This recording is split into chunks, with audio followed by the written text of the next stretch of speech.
So we're covering all 17 of the SDGs. We're brave. No big deal. Yeah, all 17.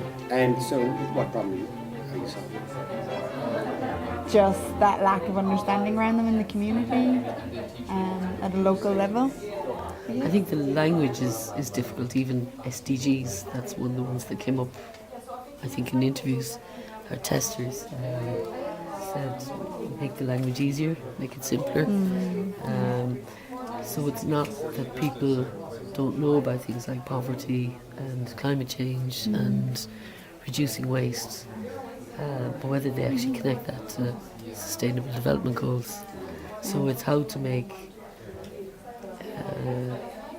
How to make it relatable? Yeah, or the energy that people have for stuff like this to, to, I suppose, build on that a bit, so that it's real, that they can see who it's for. It's for the community, it's for the next generations, it's for the little ones that are coming on, so that people feel connected to it in some way, that it's worth doing.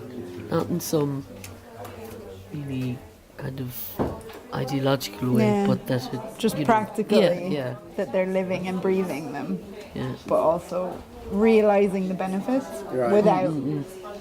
without having to do it. They're choosing to do it because they recognize the benefits and the positives around it.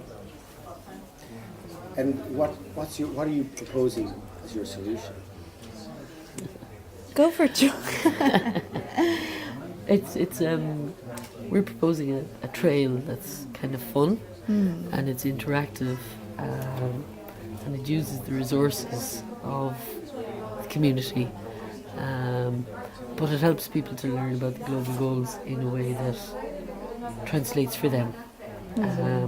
So that might be using language and information, pieces of information, like half of the people who experience poverty are under 18.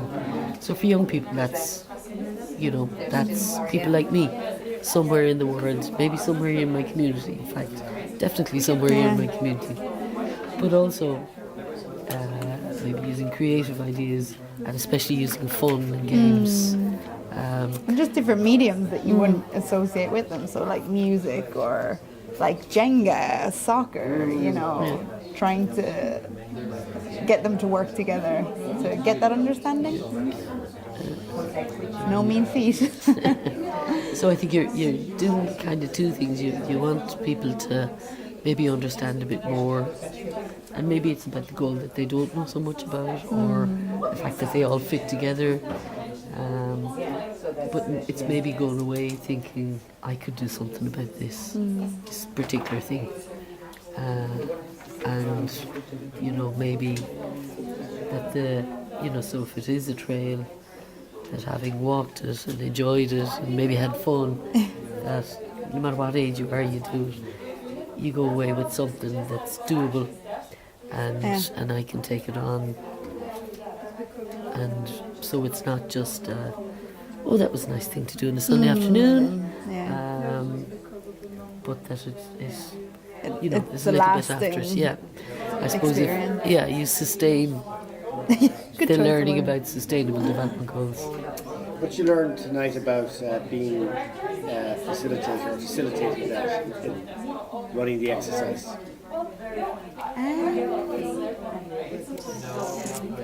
What did I learn? Even just on a very basic level, interviewing skills, like how to have that conversation while trying to pull information from people, which was, on a very practical level.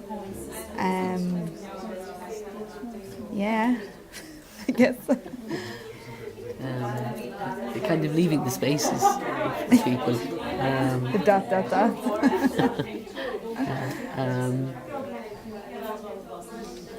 think most of what we learned is that, the people I spoke to certainly kind of got the idea and they would make changes, but they got it, which is great. And I'm kind of enthused about it. That was it. It was their energy around it. Was it? Both people said they'd come and do it. Which was really, because it's their first time. Obviously, we all love the idea, but for someone out on the street to actually get it and have that energy and that hunger for it was really enthusiastic. And So was that an insight you got from tonight, an overall insight? yeah, definitely.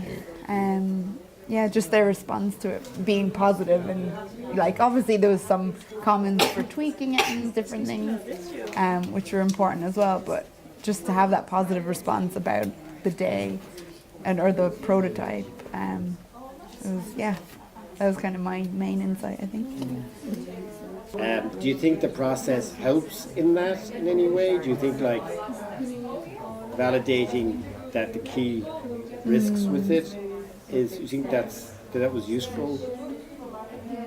Definitely, because you have that idea in your head that it's going to be exceptional and it would be fine, but then to like that present it to an outsider and they agree, like I said, there's certain issues like, and certain risks that need to be addressed, but to have that overall, they just got it, and they kind of understood how it could work, which was good. What would you say would be the next biggest challenge? People I think together? funding.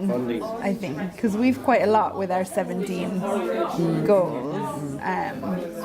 Because you obviously want it to be quite professional as well on the day. That's my thought. I would have thought funding and maybe volunteers in terms of resources, because you need to have people who have that understanding of the goals. So that's 17 immediately. What do you reckon? Yeah,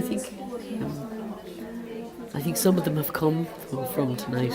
Some have been offered, which is great. But it's the, kind of pulling it all together and taking the information that we got and kind of listening to people so that, there is a good balance there. Definitely. Yeah. A lot of practical things, but they're not huge, I think. No, I think once you have a good plan. There's something about getting the community together, in actually creating this trail that's sort of actually doing it. Exactly. So there might be something in that, in your roadmap around how do we engage community to build it so that they, building it, are learning. Without almost realizing it. Yeah. Wait a second. Yeah, we've done it. So Thank you very much. no problem. Thank you.